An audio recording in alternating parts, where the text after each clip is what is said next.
say, kids, what time is it?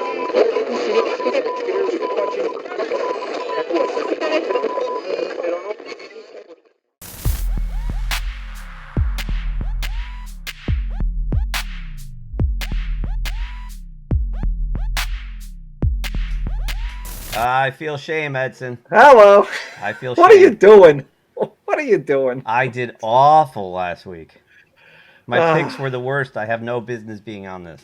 The NFL does that. That's the NFL's favorite thing, just bringing people down there. It's amazing how last week you were like, 10-3. It's like the highest percentage we had. So it's like that's what the NFL does. It's like Frank Sinatra said, flying high in April, shot down in May. Yeah, so we'll clue the audience in. I was awful. I was 5-10. You were 9-6. That means I've dropped, I think, 7 behind you. Those were such close games too. It was like anything a little bit the other way could have gone the other way really easily.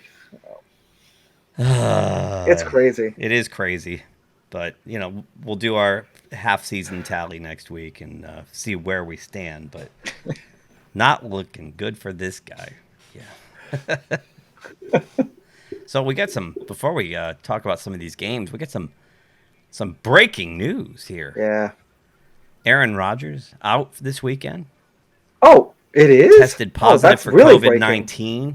He's got to stay home a minimum of 10 days because he's not vaccinated, so he's got to stay. I didn't even hear this. I thought you were talking about something else. Okay. That was seriously breaking news. Michael Thomas out the rest of the year for the Saints. Yep, that I heard. Yep. And Henry Ruggs released. Yeah, well, he's under in their investigation. Obviously, he can't play right now, I don't think. Yeah, so he might have a serious jail time. These knuckleheads, right? Because the NFL has a 24/7 car service for any of them anywhere in the world. Yeah, exactly. It's like, what the hell? Use your phone, call for a ride, go back the next day and get your car. Like, seriously. There's no excuse for this. He's 22 years old, and who knows? I mean, he gets hit with a vehicular manslaughter, he might be done. He might be done anyway, but right. And I will say this, at least for the Raiders, he wasn't very good anyway. He was overrated, I think. They made a mistake drafting him as high as they did. I guess we'll see what the effect is. Yeah. It's like, and this type of stuff has a way of eating away at some people. It's like for the rest of your life. Like, I don't know how many times I am driving, and obviously I don't drink, but I'm driving and I'm like, let me just like I tell myself to keep looking everywhere. It's like, because it's like the thought of actually having been responsible for somebody, injured, let alone die, it would like makes me think of like my life is over, like just eating away at my conscience over that stuff. It's like, absolutely. So, I know. I'm always dreading like a kid running out in the street to get a ball like that. That's what I mean. Yeah, just even if it's not your fault, it's like it's still going to eat away at me. Oh, absolutely. Absolutely. I don't know. So yeah, I drive with my head on a swivel too. So you gotta. So what game do you want to talk about first? Let's kick this off, for lack of a better term. Well, let me start right at the first game of the week, which was the longest one from here with Green Bay and Arizona, which I remember the last time we talked, I was so looking forward to that game. And it was a great game. I admit it was very different than what I thought it would be. I thought it would be more like a shootout type game, but there was a lot of good defense in that game. And I hadn't watched Arizona's offense since probably week 1 or 2. And it was like, kept thinking, why are they having so much trouble against, this is Green Bay. Why, they're not the great defense, are they? And it's like they were having a lot of trouble moving the ball. They had to like have some spectacular plays to just get some scores on the board. I was like really shocked at that. Yeah, that was a really entertaining game to watch. It was very entertaining, yeah. Not expecting. The whole time I'm watching Green Bay's defense play like that, and I'm thinking, and they have Jalen Smith on the sidelines. Yeah. Except not. He's gone. They released not anymore. Yeah, 2 weeks. Bye-bye. I guess I can't get on the Cowboys case anymore. He must have really fallen off or something. Then again, it's proven like that might disrupt the chemistry because whatever they're doing is working. They look really good. It's working. Yeah, you're right. Like Arizona would struggle, splash play, Yeah, yeah, splash play, and it was when it came down to the end, I was really sad for Aaron Rodgers because I mean, all game long, because he had all his receivers had never played. Like they were always in the wrong spot, and he had to burn yep. timeouts, and they were making mistakes and delay of game, and but he found a way to get them there, and they were in a position to win. And here comes Arizona right down the field, and I'm like, that would be such a shame if Green Bay loses this game after like basically dominating, Based the whole game. controlling Yep, the yep. clock. Rodgers struggling with this completely inexperienced group of guys around him. And I don't know if you watched his post game interview, but A little bit. it almost looks like Rodgers was so re energized by that. Like he was gushing about those young guys, even though he spent most of the Yeah, game kind of peed off at them and gushing about how much he loves that team and how gritty they are. And it's almost like it rekindled his romance with his team and his teammates. And maybe he'll stay now. yeah, and it did look like early part of the year he wasn't like he was playing very disinterested, not really into the game. Almost like he's like, yeah, I'm kind of done with football. But I know he's had troubles with Green Bay specifically, and maybe he wanted to look for another. But yeah, he looks like so energized, like you said, energized right now, and it's amazing he how he managed that game with like all his receiving. No Devontae. We kept saying Devontae Adams. That's the guy he's gonna. No Devontae Adams, and No Devontae they, Adams. they didn't No, just win; they beat like an undefeated team. no Lazard. No, what's his face? The other guy there with two names, Valdez Scantling. And then he loses Tanyan halfway through the game to an ACL Yeah, injury. that's He's right. gone for the year. So, yeah, I mean, hats off to Rodgers and Green Bay. I was so happy for them. And now Rodgers won't play this week. So That's crazy. I really hadn't heard about this. Oh it my just gosh. happened, like within the hour. And So, on the other side of it, it's like now that I'm finally jumping back on the Cardinals, is something going on, or is this well, a one off you know uh, matchup I sort of thing? I think they I don't started know. reading their press. They got drunk on with their success. That's what I think. But I thought I heard that there was something wrong with Kyler Murray's finger, one of his fingers on his throwing hand. I'm not sure if that was like a real injury or not. I thought that was something that he was taped up, and I was like, oh, here we go again. Gets injured, and now the whole thing goes downhill from here. So well, I guess we'll see how that will work. Yeah, but that was one heck of a game Thursday night. It was a great game. I'm gonna jump to the very first game we had on our schedule for Sunday, and the shocker down the street here in the Meadowlands with your New York Jets and Mike White. Now, too early to start a quarterback controversy. Yeah, However, let's call it like it is. We've watched Zach Wilson look borderline inept and confused for 5 or 6 weeks, and in comes Mike White, first start ever, and ever. throws for Yeah, 400 plus yards. I mean, he did throw three picks, I think, but yeah, but again, he brought them back. They were down by 11 points with 5 minutes to go in the fourth, in the fourth quarter. Brings them back and wins the game despite all those mistakes. Clearly didn't affect him. He's got the mentality to shake it off, right? yeah, shaking it off. Yeah, keep going. Which looks like Uh, Wilson's problem. He throws a pick and all of a sudden he and goes then white and that's it. And it's so I mean, if you're in New York when Wilson comes back and if White's still playing really well, I think you got to stick with White. and I don't know if you saw Robert Sala's post game where he was asked about Mike White. He's like, "Oh, is there kind of like is it a chance that he could be the future?" He's like, "Anything can happen." That was a great answer. Well, it's a great Anything answer can because it happen. means he's not married to their first round draft Right, pick. right. It's like, and on the other side of it, I feel so bad for the Bengals. Just as I was like really like following them and liking them, and I still do like them. I mean, it was a close game. It was a really good game, and for them to drop this kind of game, it's like after you pointed out, 11-point lead in the fourth quarter.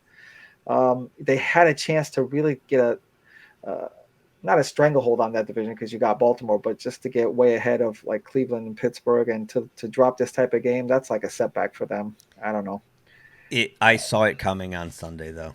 Actually Saturday night I was talking to a friend of mine who's a Really? big Jets Okay. fan, and I quickly glanced at Cincinnati's schedule and saw that they had just beaten Baltimore in Baltimore. Oh, the And trap. next week they have the Browns. In between, Yep. it's the Oreo game. The fluff in the middle, they had the That is Jets. the classic trap. Classic trap, and they walked right into it. You know why they walked into it? Because they're inexperienced. Yep. So I'm not going to get down on Cincinnati because of that. It's one of those things that they have to learn. When you become a championship team, you learn how not to do that. Yeah. They're still young. They're still, on their way up. I don't think they're quite there yet, but they're fun to watch, and They are we'll fun see. to watch. They are fun to watch. Yep. What do you got next? Well, the game that turned out to be what I thought, Green Bay, Arizona, the Titans and the Colts. Holy cow, what a game. And when you look at this final score, you may think that there was no defense. There was a lot of defense in this game, There believe it or was. not. If you watch it, it's like actually at the very end, or towards the end, it was, Wentz pulled his Wentz card and did a pick six, kind of looked like he kind of just blew that game. And I'm like, oh yeah, Titans win this game. And then all the Titans had to do was not let him in the end zone. And what do? They commit a 40-yard Pass interference. That's like the last. No, the last thing you need to do is let a receiver get behind you. But on top of that, Take don't a let him PI, get right? first and goal At the and I'm one. like, are you kidding me? Are you kidding me? This went back and forth, and then the defense really.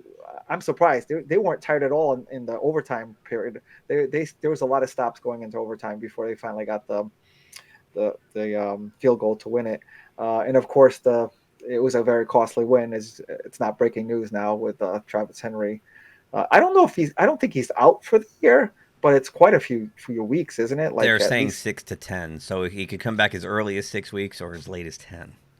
yeah, maybe they could have him for the playoffs if they make the playoffs now, because this is a big blow to them, I think. It's a shame because Derrick Henry going into that game needed 131 yards to have 1,000 at the halfway point. Wow. And he got That like 68. So, and now his season could be over. What a shame. What a shame. And he was well on the path to be the first back-to-back 2,000-yard rusher. Wow. I mean, again, he's I got the didn't extra realize. game to do it, but Yeah. and I almost picked up the phone and called you when Carson Wentz. Not so much the pick in overtime. That was bad enough. But the shovel pass The shovel in the fourth pass, quarter. yeah. He did That was that the bad. week before with the 49. I'm telling you, that guy is a chucker. Why will nobody listen to me about Carson Wentz? He's a It's backup like quarterback. He's period. okay, if the whole, if everything's the whole going team, perfect. the defense is doing great and the running game is doing great, which Jonathan Taylor's doing awesome, by the way. And the game is manageable. You're not down big, but once he's asked to do something, like really, to be the one to make a play, that's when it just, I don't know what it is. That's why he's a backup quarterback. And people keep thinking he's. I have friends that go, "Oh, he's really good." I'm like, what? Okay. How? Why? Because the media keeps telling you he's good. That's He's not. That's basically it. I still remember the first year they both broke in. Him and Dak Prescott both broke in. I couldn't stop. So much of the sports media was like, "Oh yeah, Wentz is that classic quarterback. He's going to be like, Marino and things like that." And then Dak Prescott, he's just going to be a game manager. That's it. You're just going to be a game manager. So you're lucky they have Ezekiel Elliott because and here we are. Don't trust everything you hear. Yeah, exactly. From the so-called experts. Exactly. And Jonathan anyways, Taylor, you're right. Jonathan Taylor is going to be your leading rusher now. He'll go. And this is what we expected from the Colts. Yeah. I think the Colts can still have a great shot. Definitely at a wild card, and who knows if Tennessee kind of breaks down, they might catch up. I don't know. I am shocked though that Marlon Mack wanted out. Yeah. And the trade deadline came and went, and nobody picked up Marlon Mack. And there are teams who could use a running back. For sure. Like your team. Yeah. It's bizarre because he's really good, Marlon Mack, and he's just rotting on their sideline right now. The trade deadline was very quiet. I was really shocked. Yeah, it was. When Melvin Ingram from the Steelers to the Chiefs is like the big, whoa, that's not a good trade deadline. No.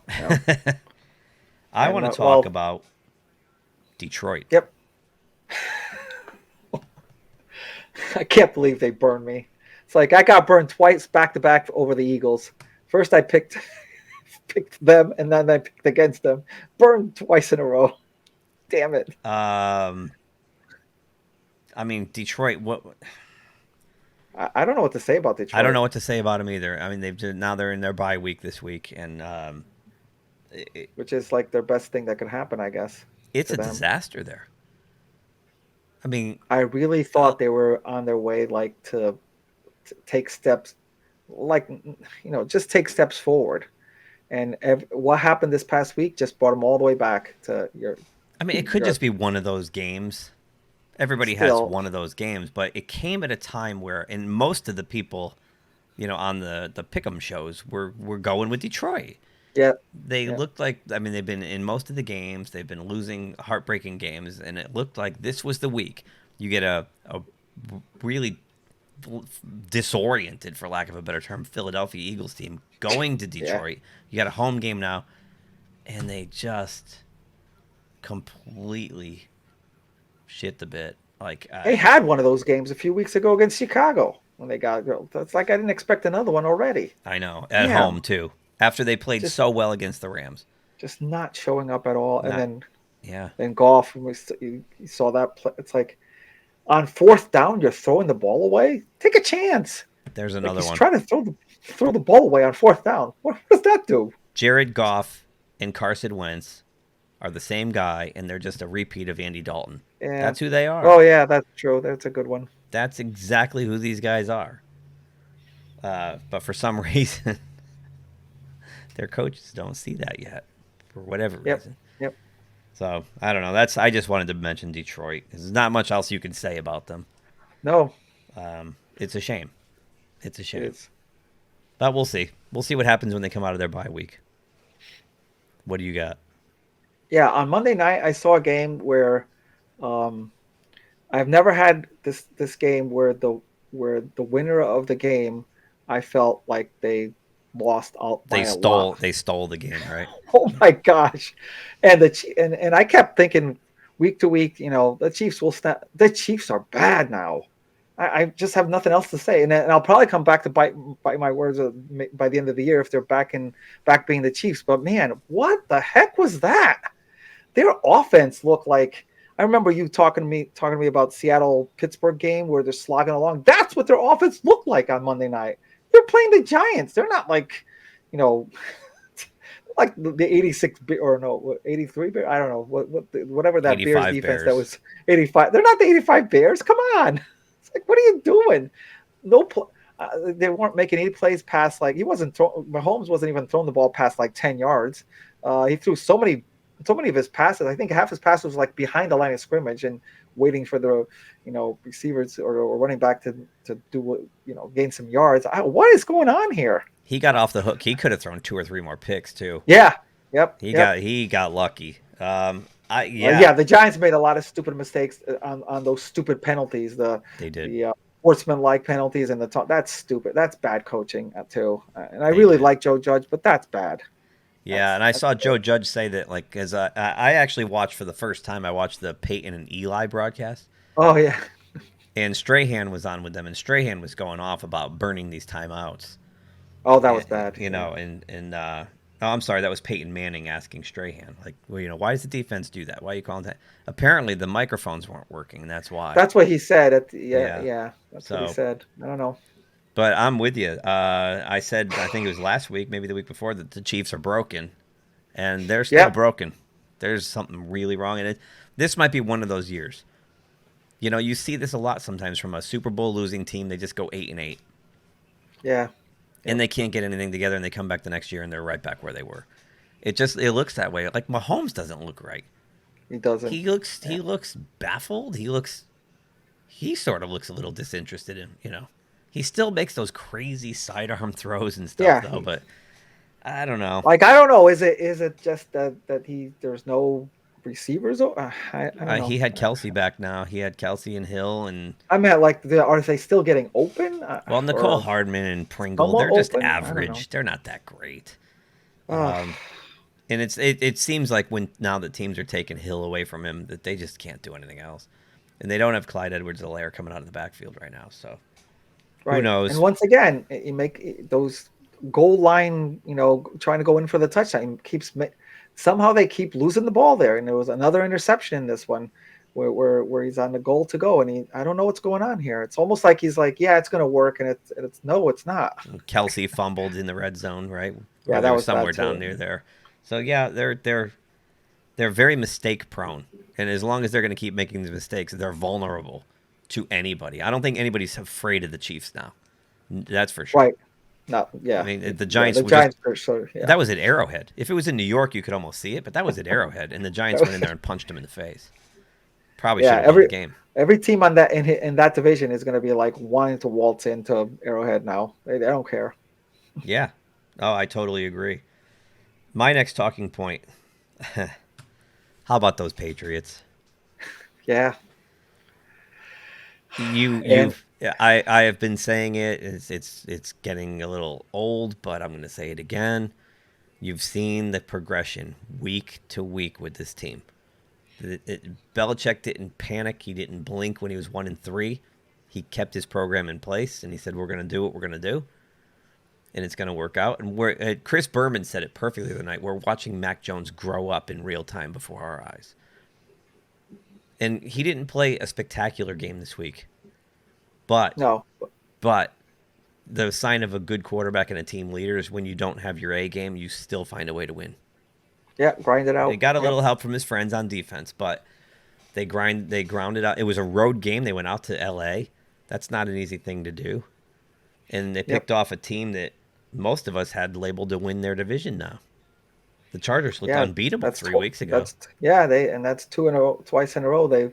And suddenly Herbert looks like a mere mortal. So really interesting game. And the Patriots are kind of fun to watch right now. To watch them, they start over from scratch and slowly build this program again. I guarantee once they get to where they're going to get to, we're going to get sick of them again real fast. But And yes, you've been saying about how he's been slowly, giving Mac Jones more and more, giving him confidence. And I want to point out on the other side of the ball where I think the Patriots started off this off season with all sorts of pickups a lot of them on defense, and it seemed like that was all like a total waste early in the season. But I think he's been bringing the defense a little by little too, maybe introducing more complexity, because what they did to the Chargers was really incredible. So I think he's doing it on both sides of the ball, which makes him even more. I think it takes time too. I think he brought in you got 7 or 8 new guys. Yeah, they've all got to learn to work together and get on the same page. Some of them might have been running wrong coverage routes and things like that early on, and now they're finally getting in the system. But it helps Mac Jones too to have Damian Harris, who's a stud running back, and that's something New England hasn't had in a long time. So as a football fan, it's fun to watch this. It's almost like a case study, in how to build a team from scratch and grow them slowly over time. And it's almost like the opposite of what we're watching with the Jets, who just ran their team out, and they keep running the same team out. Or it the doesn't Lions, look like any progress is being made. So really interesting watching New England. So, and I'm not saying they're there yet, or they're at any part of this year, but man, if they go up against the Bills later in the year, I wouldn't be shocked if they beat the Bills. Okay, I know there's a big mismatch in terms of talent, but man, if he's going to keep going like this, and we have seen the Bills become a little vulnerable at times, so we'll see. That's going to be interesting. I remember I think we both said it in the pre-season, kind of show about how we both thought New England was going to come in second and kind of really probably hit a wild card. And I still stand by that. Yeah, I think so. And now more than ever. you saw the turn. I think the game they played Tom Brady gave them. They lost the game, but it gave them so much confidence. Because Mac Jones hung in there toe-to-toe right through the whole game. And then they went toe-to-toe with the Cowboys. And then they went and picked off San Diego, or the Chargers.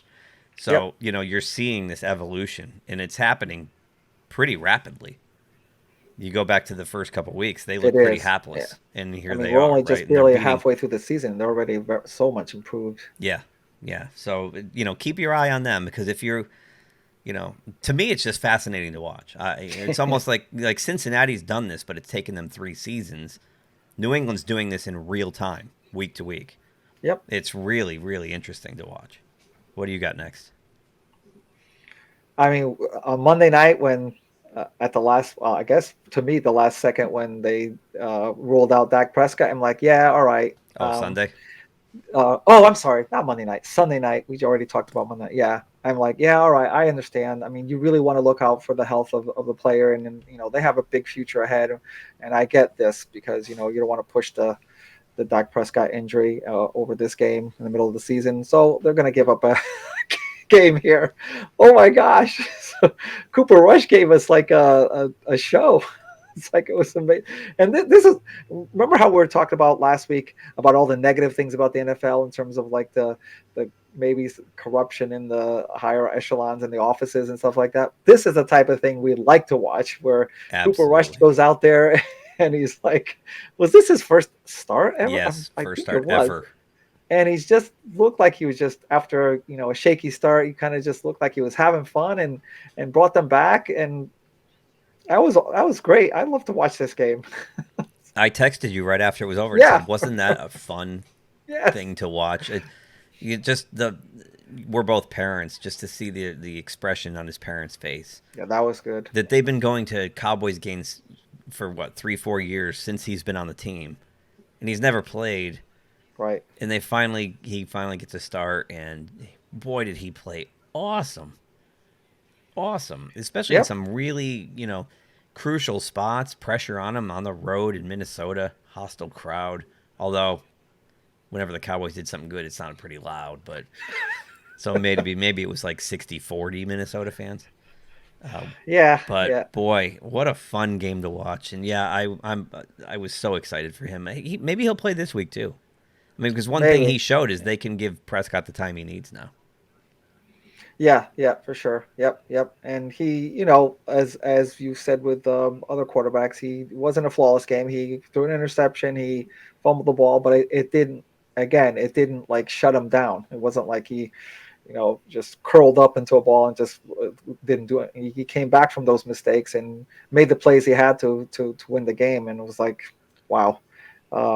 I thought for sure it was just like one of these, all right, we're going to lose this game just for the long term of it. But that was, and Minnesota, I gotta, it's like, especially with close games, they just can't get out of their way. I don't know what's wrong with that team. They just can't get out of their own way. That's all I can say about it. You know what I said about Carson Wentz and Jared Goff and Andy Dalton? Could throw Kirk Cousins in that. I didn't even think it was because earlier in the year he was doing so well. He's not going to win you the game, though. That's the point. They scored an opening drive touchdown and kicked field goals the rest of the way. Yep. If a franchise quarterback's got to will you into the end zone at some point in a close game, right? True. He's unable to do that. All year long, they've been losing like this. End of the game, field goal kicks and stuff like that. So it's him. He's not making the mistakes, but he's not winning them any games. He's not winning the game, yeah. So, boy, I got one more talking point-ish. You know what? I'll just quickly weave what you just said about Cooper Rush and what we talked about with Mike White into just a quick mention about what happened to Jameis Winston, tore his ACL. Yeah. He's out. Trevor Siemian goes in and does the same thing and whomps Tampa Bay. So it was like the week of the backup quarterbacks, which was really cool to see, because usually when the backup quarterback, especially in a relief effort, like where Jameis goes out and Siemian comes in, they just kind of rein in that backup quarterback and just try not to lose. They let him go nuts. It was amazing. I never saw him do that in Denver. Jeez, wasn't he in Denver at one point? I know. Yeah. Sometimes that changes scenery. And the coaching, of course, Sean Payton. Yeah, that certainly points to the coaching as well. But my real last talking point was the Cleveland Browns. And, boy, the Browns are in some serious trouble. Now, 2 weeks ago, I thought they were the class of the division, and here we are. Baker Mayfield's he's too beat up. I mean, he's a gamer. I love the kid, but he's not gonna make it out of this year. It looks like it. He's all beat up. The They've got injuries are piling up. Yeah. they've got some problems. Oh, now OBJ's dad is posted an 11-minute video showing like that he's open all the time and Baker Mayfield won't throw him the ball. Well, if OBJ's dad just called me, because I've been saying for 2 years that, well, first of all, this is OBJ's own fault because he's such a pain in the ass, diva, mouthy biatch. If he just shut up and played ball and was a good teammate, this probably wouldn't happen to him. But he's become such a huge distraction, and he's become such a what's the word I'm looking for? Distraction, I guess, if you want to say, to the game plan, even where Baker Mayfield's got to alter the game plan to get to the ball because every time OBJ's not in the lineup, the Browns cruise. OBJ's in the lineup, and the Browns stumble and bumble their way around. And it's totally clear. And what his father did not help the locker room, I'm sure, because there's going to be people on OBJ's side, there's going to be people on Mayfield's side. It's a huge mess. And the most important thing about that team is they are probably the most undisciplined team in the league. The penalties. Oh, the penalties really piled up in this game. Yeah. They've taken, 500 yards in penalties this year already. Jeez. That is insane. And if they don't get that fixed, they're not going anywhere. I mean, you've got a quarterback with one wing. You're missing one of your running backs. You've got all kinds of problems. You know, their tackles are out. And OBJ, you can see this thing. It's iceberg dead ahead, I think, for Cleveland. All right, OBJ's father would probably do much better if he kind of made a video of all the drops he did and kind of like showed it to him and said, look, you got to try to be more of a team player, not cut the drops off, and be more, or should I say, less annoying. He had one catch for 3 yards last week, but he was targeted at the goal line late in the game. Pass was a little bit high, but this is a guy who used to get off on showing off how he could grab things with one hand, and he made a half-assed effort at it. It looked half-assed, which now in hindsight, knowing that him and his father have clearly been discussing these issues off the field, I think he purposely made a half-ass effort on that. Jeez. So there's problems there, and Stefanski's going to have to put his foot down at some point and clean it up. Because if they don't clean it up, they're in trouble. And they had that game. It was surprisingly Jarvis Landry, the tough as nails veteran, the one who changed the culture himself in that locker room, who fumbled late in the game going into the end zone. So, and I wonder how much OBJ being in that locker room is changing back the culture of the game. Well, like I said, there's going to be people, all these penalties on all because they see how he acts, and I don't know. I don't want to put too much on him, but it's some of those guys are going to take his side of this. Yep, for sure. And once you have a schism in the locker room, you're in trouble because the house divided against itself cannot stand. Yeah. So, with that, let's get into our picks for this week. Oh yeah. Okay. Starting with our Week 9 buys, we got Tampa Bay, Washington, Seattle, and Detroit, all NFC teams, sitting down and watching with us this week. So that'll be pretty interesting. Okay. Oh, Cincinnati. Okay. So Week 9. I'm sorry. Maybe this will be my 5-10 game week. Well, I certainly hope so, as long as I don't go 5-10 again. Well, actually, there's only 14 games because there's two. Oh, right. There's 4 teams on a bye. So 4-10. Yeah. Hey, you know what? Go for it, Edson, please. 4-10. Somehow I feel like we're going to pick a lot of these the same this week, though. So just in putting this together, we'll see. But Thursday night, we start off 8:20 NFL Network in Amazon Prime Video. And I think Fox, the New York Jets at 2-5 travel to Indianapolis to take on the 3-5 Colts.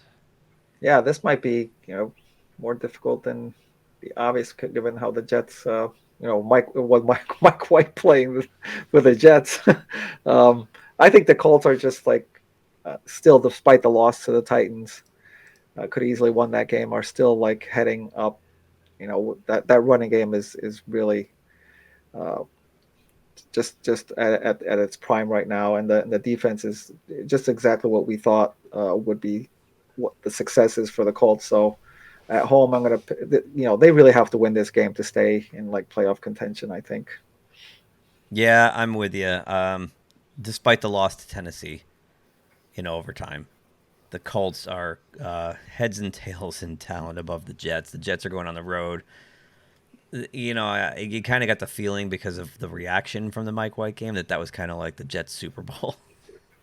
Yeah, you true. know, That's a good I don't point. expect him to replicate that effort, especially against that Colts defense, which the week before in San Francisco just looked awesome against Garoppolo in horrible conditions. So I'm going Colts at home too, especially with the Colts now licking their chops that Tennessee They're vulnerable. be out of this thing. Yeah, they're very vulnerable. So and the Colts are very resilient. After that tough loss to Baltimore, to show up and beat San Francisco that badly. Yeah, they're resilient. Yeah, I mean they were 2 Carson Wentz mistakes away from winning that game the other day. So that looks like their weak spot right now is their quarterback.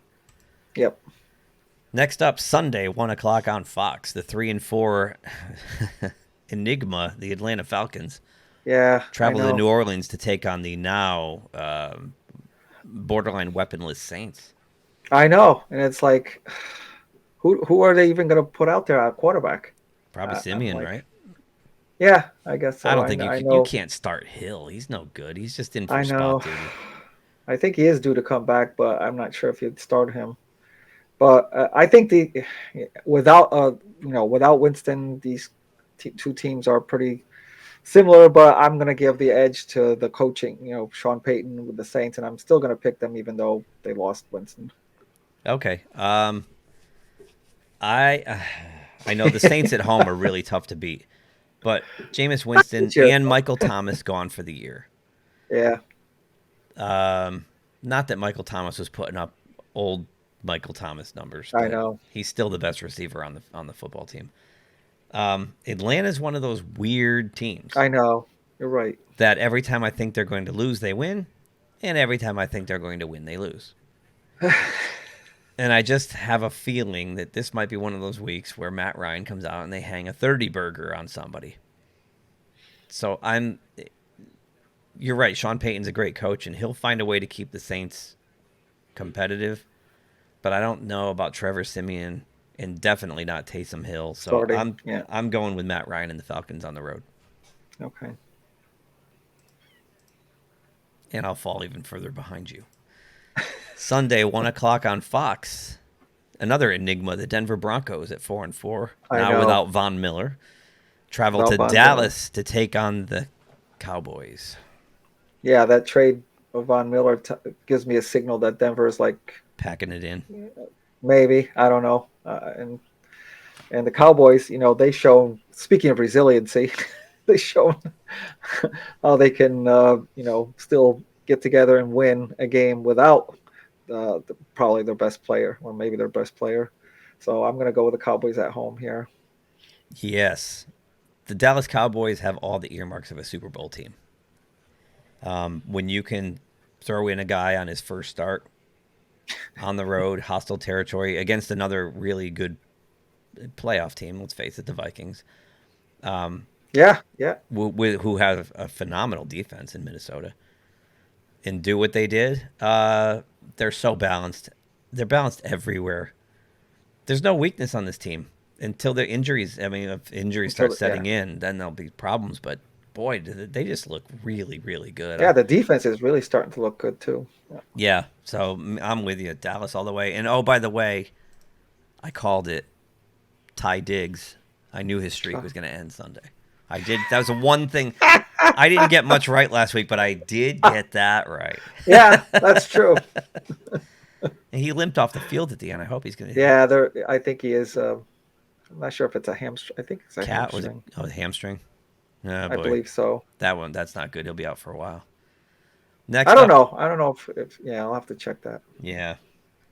Next up, the aforementioned 4-4 New England Patriots travel to Carolina to take on the also 4-4 Panthers at 1 o'clock Sunday, CBS.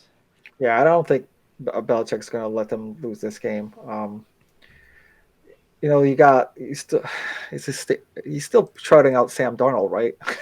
maybe not. I don't know. It Sam doesn't left matter. the game hurt, so I don't know. Oh, He's it was going to hurt. play I this thought he week. benched. Oh, it was hurt. That was the Okay, week never before he mind. got benched. Oh, that's right. Okay, doesn't matter. I think with the way the defense is playing for the Patriots, and the offense as well. Carolina still no McCaffrey. I think they'll win this game easily. Patriots will. Yeah. Carolina. Somehow they pulled one out last week, but Yeah. it was not an oil painting, as they like to say. No. Darnold probably still has his issues, although he started running the ball again, which was key to their success early on. So I don't know if Sam's going to play, but don't forget Bill Belichick knows Sam Darnold intimately. Yep. And knows exactly how to put ghosts in his head. Oh, I'm seeing ghosts. So I'm with you. Patriots on the road go above 500 for the first time all year. That is what I predict. Next up, Sunday, 1 o'clock. The 3-4 Minnesota Vikings travel to Baltimore to take on the other Purple People Eaters, the 5-2 Ravens, 1 o'clock at Fox. Yeah, Minnesota now reeling, having to go into Baltimore, who just came out of a bye week. And they have, speaking of coaching, good coaching there as well. Hopefully they got some people that are, back somewhat healthy. I think Baltimore win this one easily. Yeah. Kirk Cousins. To me, Kirk Cousins, and on the other side, you got Lamar Jackson. Ball game. Ball game. Yeah, that's a good point. I mean, if it comes down to the two quarterbacks, put it real quick. I mean, come on. I mean, if it's a low-scoring defensive struggle, or no matter how this game shakes out, at the end of the day, if it comes down to one quarterback who's got to make a play to win the game, it's going to be Lamar Jackson. Yeah, either through the air or on the ground. So, yeah, and you're right. Coming out of a bye at home, there's no way Harbaugh lays an egg. So, Ravens. Next up, this is a good one. The Battle of Ohio. I know. The 4-4 Browns traveled to Cincinnati to take on the 5-3 shell-shocked Cincinnati Bengals. I know. It's almost like if the Bengals had just beat the crap out of the Jets, I would have just thought they were going to lose this game. But now it's like, after getting woken up by the Jets, and I keep going back and forth, but because Cleveland's so injury riddled, I'm going to go with the Bengals. I don't know. I'm the same way here. I don't know either. I'm thinking if Cleveland's able to run the ball, okay, they probably can win this game because they can keep that explosive Cincinnati offense on the sidelines. But I'm not sure. I don't know. I mean, with Mayfield playing the way he's hurt. I mean, he's clearly hurt, and he's protecting his shoulder, and he's not going to be the dynamic player he could be, which then tells you that most of the game plan is going to Nick Chubb, which means you can plan for that.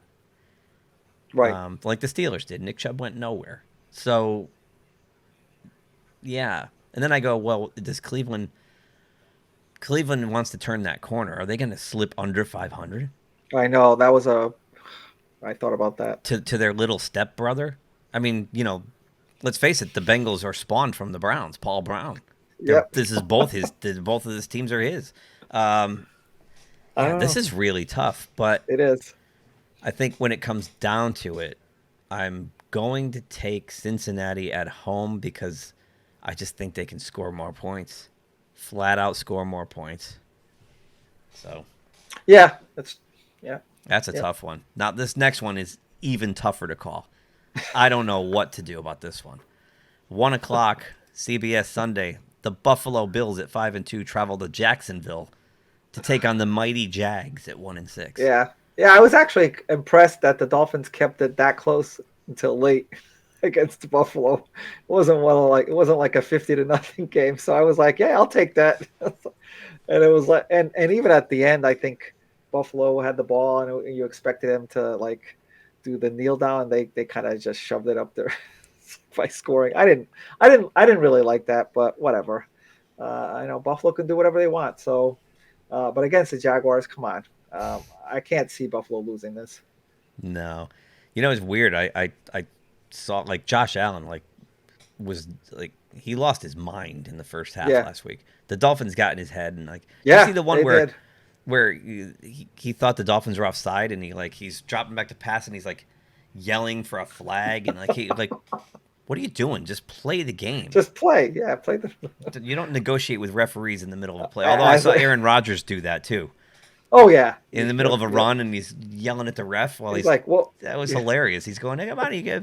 It was kind of, I guess when you're that talented and you're not, I mean, it's just bizarre. Like it is bizarre. In the middle of a play that they'd be negotiating with a referee. And that worries me. That's like I expect it from Aaron Rodgers, but that worries me that Josh Allen, a relatively newcomer to this success, is already doing that. That worries me about them. But whatever. Okay, we'll see. Yeah. But that said, they're not going to lose to Jacksonville at home. And No. oh, by the way, Jaguars.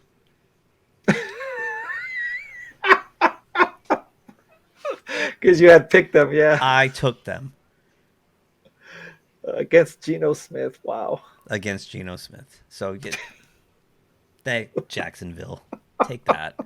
Next up, 1:00 on Fox. The 1-7 Houston Texans travel to Miami to take on the 1-7 Miami Dolphins. 1-7. I know this might be the last chance the Dolphins have to win. So Boy, 2 years ago, this would have been a marquee matchup. yeah, you're 2 right years about ago, that. those are two playoff bound teams, right? Yep. I'm finally gonna pick the Dolphins at home. Oh, I know. I better change my pick. I've been doing so great picking against them too.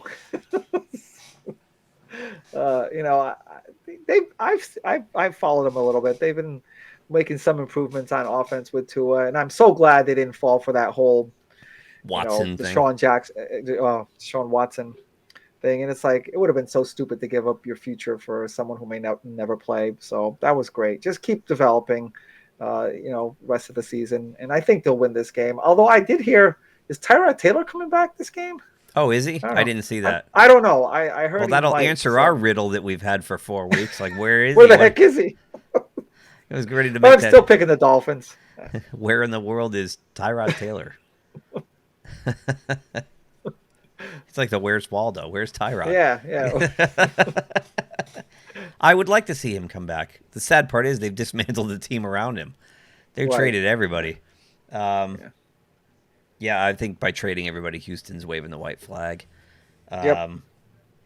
Yeah, I'm taking Miami at home too. And I agree with you with the Tua thing, and he is starting to show spots of brilliance. Yep. I think he's just been pressing because the team, they're struggling. And I think he feels like as a number 1 pick as the franchise quarterback that because the team is struggling, I've got to put them on my back. And he's not ready and accomplished enough to put the team on his back yet. I just think, again, much like we were talking about the Chiefs, this might be just one of those weird years. Like the Dolphins, just like Minnesota last year, you just kind of you step on a rake 3 or 4 weeks in, and it just starts cascading, and you just can't get over it because there's a lot of talent. They're well coached. It just doesn't make sense that they're 1-7. But it's just, I think at this point you got to play with house money. You got 9 games left. Just try to fix what's wrong and look for next year. But I'm glad I'm with you. I'm glad they didn't panic and like start dismantling the whole thing. Because, oh my gosh, I was so afraid of that. I thought about this the other day. I honestly thought that with Tua last year, they had such instant success that he didn't have time to go through what Mac Jones is going through, the slow building of which it seems like he's doing now, with some hiccups because of that the Watson things just was hanging over his head. Hopefully it won't hang over his head for the rest of the year. And I think he kind of needed to, like, with them like kind of out of it, you can now concentrate on just improving all the aspects of what you're doing wrong, and little by little. Last year he didn't have time to do that. It was like they had this instant success. The second he fumbled away the ball, he was, you had I forgot his name already. Fitzpatrick come in and rescue him. He didn't have they kind of didn't do him justice by like just trying to. It was just a circumstance that they did so well last year. And don't forget, Fitzpatrick started the year. That's and true. got him Yeah. like 2 or 3 early wins. And then when he started struggling is when they made the switch. Yep, So you're yep. right. Tua came into a team So he didn't already on really. a roll, and Yeah. you're right. So this So year maybe was this his year he's team out doing of the it. Yeah. gate, and so I'm with you. I mean, I think he's too talented. He's too smart of a kid to wash out. I think he just needs a little more time. So. Yep. Yeah, look at it. Took Daniel Jones like 3 years, and he's finally Yeah, starting to look that's like true. a good quarterback. Some guys take Terry Bradshaw took forever. Chuck Noll had to bench him more than once, Yeah. and then it finally clicked. So the Yeah. NFL is a whole different ball game with these guys. They can't all be like Herbert. No, and that's a unicorn. When a guy like Herbert can just jump in, but now we're seeing Herbert starting to struggle. I mean, Well, at some point, these young guys will struggle, right? Yeah, of course. Yeah. So it's either up front or they're going to hit a slump and they're going to go into the defensive coordinators do figure stuff out by watching you. So, and then when these guys do hit the slump, you think it might be a little more prolonged because they're not used to it yet. They don't know how to overcome it yet. So they might suddenly think that oh my God, I'm incapable of running this team now. So it happens with all young guys. Like you see in Chicago, Justin Fields is starting to look better and better every week, almost like Mac Jones. So. It's going to be interesting. And this week with Green Bay, we'll get to see Love play his first game as a starter. In a game that counts. Like, I think he's played like the last game of the year before, but nobody cares about the last game of the year. Yeah. So, yeah, it's interesting. Next up, 1:00. CBS, the 5-2 Raiders travel to meet the 2-6 New York Giants, who just keep stubbing their toe. Speaking of quarterbacks who have finally reached their potential. Right. Derek Carr is playing out of his mind. And I know they just lost Ruggs, but as you pointed out, wasn't like a huge part of their offense. So I got to go with them here. I know they're going to New York, but I got to go with the Raiders here, especially after the bye. They seem to have just shrugged off. They shrug off everything. It's like they had their coach, have to resign and didn't miss a beat. The Carr is just playing so great, and they have a good defense too. Yes, they do. Yeah, this is a tough one for me because it's it's my 3-hour time zone rule.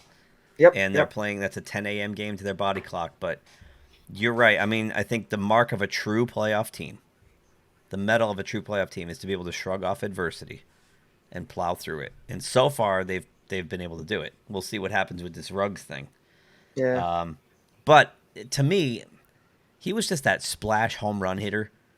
He'd get like one play a game, where he just streak long because he's so fast and get behind the safeties and catch a ball. But he's not vital to their keeping their offense on schedule. To keep the offense on schedule, he goes to all the other guys on that team. Yeah. Edwards and the sustained drives. He doesn't go to him. Right. So, I mean, he was just the big hitter. Every once in a while, he'd connect with him. But a lot of times, when he did target Ruggs, Ruggs would either run the wrong route or, it would be underthrown or they didn't connect a lot. Not for what you would expect out of a number one pick like that. Right. So, I think it might be, aside from the tone and what it did to the team, and the guys on the team who loved Henry Ruggs must be devastated because of what he did, and that's tough. But it also might be one of those things where let's go out and win one for Henry, right? Yeah, that's true. So I think it's going to be a tough game. I think the Giants are going to hang in there till the end, but I do have the Raiders pulling it out as well. Next up, the Chargers at 4-3, suddenly they were 4-1. Yeah. Are traveling east to take on the 3-5 Eagles in Philadelphia at 4:05 p.m. Yeah, and this is like another of those exact same as what we just talked about. Yep.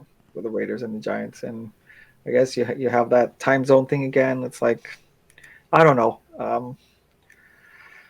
I know what the Eagles did to Detroit, but geez, I can't see the Chargers losing the third in a row and against a team like the Eagles. Somehow I think they'll pull it out, even though they may have like a very sluggish game. I am worried about their defense in terms if that they don't get so far behind as their offense tries to uh, get it together. I don't know. I'm still going with the Chargers. It just might be one of those weird games that it just comes out to really close. Yeah, the Eagles, I think, can play with anybody when they have everything working for them. But what I don't think the Eagles can do is put back-to-back wins together. I don't care where they're playing, even if they have two in a row at home. I just don't see them doing that. So the Chargers are coming east, the 3 different hour time difference. But it's a 4 o'clock game, which makes it a That's 1 true. p.m. game. So I don't see to me, it's the 1 p.m. East Coast game for a West Coast team because that's 10 a.m. to their body clock. So when they show up at the stadium at 10 a.m., it's 7 a.m. to their body clock. When they get up at 7 a.m., it's 4 a.m. That to me, that's that cascading That's true. thing. It's a 4 When o'clock it's game. a Yeah. 4 o'clock game, it's more like a regular 1 o'clock home game. So to me, I don't think that'll affect the Chargers as much. I think Brandon Staley, part of their problem, he's gotten a little too full of himself on fourth down, going for things on fourth down. Oh, right. Yeah, that's another one. Pumping up his gangster quarterback, as he likes to call him. I think I like him as a coach, but he's young and impetuous, and I think this is the week he puts the brakes on himself. He gets this team back to basics, and I think they go out and they just smoke Philadelphia, starting with their defense. I don't see Jalen Hurts doing much against that defense, so I've got the Chargers on the road as well. So next up, the game that was going to be awesome until now, a rematch of Super Bowl I, John Facenda. The Kansas City Chiefs at home at 4-4 host the Green Bay Packers at 7-1, 425 on. I had this like as an easy pick until you threw that wrench into it, because I hadn't heard about Rodgers at all. It's like, and actually, I'm thinking that this is probably will be a good game because of it. Because I really thought that the Packers were going to win it going away, but without Aaron Rodgers, I might just. I'm going to go with the Chiefs at home. Yeah, things are. Yeah, me too. Especially if they still have those injuries at wide receiver. The injury report won't be posted. It's not posted yet. I know. They get posted later in the week, which, again, audience, leaves Edson and I at a huge disadvantage because the only injury report, aside from like marquee injuries we have, is for the Thursday night game. So, assuming that like Devontae Adams or Lassard or what's the other guy? He's Valdez-Scantling. If any or none of them can't play, and now you have basically a rookie. I know Love's been on the team for 2 years, but basically a rookie. Yeah. Having to go into Arrowhead with inexperienced weapons around him, this is a recipe for disaster. And I keep waiting for the Chiefs to like suddenly be the Chiefs. Like I feel like at some point, even if it's only for one game, they're going to be the Chiefs. They added Melvin Ingram to their defense this week. I don't know if that's going to hinder or help, or if he's going to play at all. We'll see what happens with that. Their defense is a mess, though. They're not good. But that said, I mean, the inexperience on Green Bay just makes this game suck now. This was going to be awesome, but now this game is going to suck. So, the Chiefs at home. The only interest I'll be in this is just to see if that Chiefs offense will just somehow make some plays against this Packers defense. That will give me an indication whether the Chiefs can come back this year or not. The only hope Green Bay really might have is defense and special teams. Right. To keep them in this game. Love he's going to make a play or two here or there. I mean, there's no question. And they still have Aaron Jones, and a lot of this is going to fall on Aaron Jones to run the ball and control the clock, much like they just did last week. Yep. Last week was a perfect game plan. They dominated the clock against the Cardinals. So if they can do that again, they might be in a position to win the game. But Kansas City can score in 35 seconds when things are going right for them. Yeah, let's see if they can. Yep. Yeah. Next up, 4:25 on Fox. The wounded Arizona Cardinals at 7-1 travel to San Francisco to take on the, I don't know what they are, 49ers. What they are, 49ers. I know. It's like we talk. I remember talking about this division and how it was the toughest division, and they seem to have made their separation. The Rams and Arizona have separated a little bit from the 49ers in Seattle. A lot of it. A lot of it. They're both 7-1, yeah. Yeah, and I don't know. I'm not ready to think that Arizona is going to lose 2 in a row after that, and the 49ers have told me they're just way too inconsistent week to week. I don't trust them, so I'm going to pick Arizona. I am with you. First, Arizona came within an eyelash of winning that game. I mean, if we forgot to talk about the receiver who never if looked back. AJ Green turns around, they win the game, right? Yeah. I don't know what he was doing, and it's funny. After the game, I don't know if you watched the post game. They asked Mark Sanchez, did he think it was a running play and he was out there blocking? And Sanchez goes, that would be even worse if he did, because there were 14 seconds with no timeouts. So if the runner gets tackled in bounds, the game's over. Right. So why would you even think Why it was would a you running even play? consider that? Yeah. He goes, I would think that he thought it was going to the other side of the field. Yeah. Then he was still being a terrible decoy because he didn't even turn around and look for the ball. Right. So that was the Yeah, weirdest whatever pick I've happened, ever I seen. don't know. You see the DB's eyes get big when he realized that Green wasn't going to turn around. Like he was just like, oh my God, he's not going to turn around, and just kind of caught it like past his helmet. It was a great catch. The Cardinals are loaded for bear. I'm with you. And when I look at the 49ers, and you see the same thing week after week with this team, and I saw it when I watched the game against the Colts. It's much like the Tyreek Hill thing, or trying to think of another team where it's just basically Garoppolo looks for Deebo Samuel, and that's it. Like Deebo has to do everything. I mean, Kittle's out. He can't. There's nobody else on this team he wants to throw to. Is Kittle coming back at all? I haven't even been he might be attention playing to this it. week, but I don't know. Jeez. But either way, and you know what? Throw Garoppolo into the Carson Wentz, Andy Dalton, that bucket. The dude's a backup quarterback. So, Arizona on the road. All the way. Next up, the Sunday night game, which would have been awesome. Yeah, that's another 4 days one. ago. We got the 6-2 Tennessee Titans traveling out to SoFi Stadium in LA to take on the 7-1 Rams, 8:20 p.m. with Alan Chris on NBC. Yeah, the Titans now just went through a very emotional win and lost big in terms of one of their best players, going out to play the Rams, who are also, like Arizona, loaded for bear and getting better because they just got Von Miller. So I'm going to go with the Rams here.